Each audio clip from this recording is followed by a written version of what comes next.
Chapter 9, Sloka 32.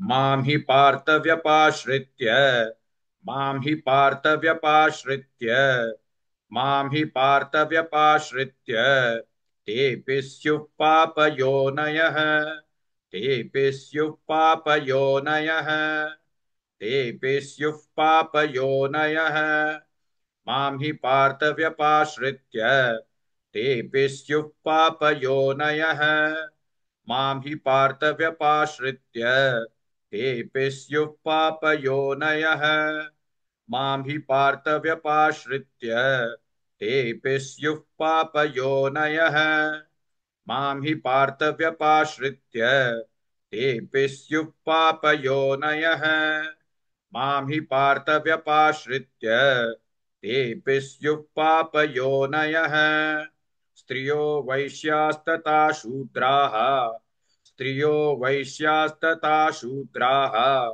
स्त्रियो वैश्यास्तथा शूद्राः स्तेऽपि यान्ति परां गतिम् स्तेऽपि यान्ति परां गतिम् स्तेऽपि यान्ति परां गतिम् स्त्रियो वैश्यास्तथा शूद्राः स्तेऽपि यान्ति परां गतिम् स्त्रियो वैश्यास्तथा शूद्राः स्तेऽपि यान्ति परां गतिम् स्त्रियो वैश्यास्तथा शूद्राः स्तेऽपि यान्ति परां गतिम् स्त्रियो वैश्यास्तथा शूद्राः स्तेऽपि यान्ति परां गतिम् स्त्रियो वैश्यास्तथा शूद्राः स्तेऽपि यान्ति परां गतिम् मां हि पार्थव्यपाश्रित्य तेऽपि स्युः पापयोनयः स्त्रियो वैश्यास्तथा शूद्राः स्तेऽपि यान्ति परां गतिम्.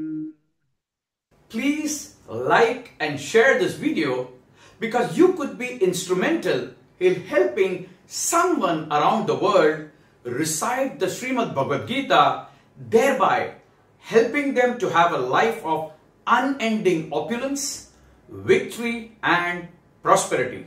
This is mentioned in chapter 18, sloka 78. Yes, don't forget to buy my book, Leadership Can Be Child's Play. Namaste.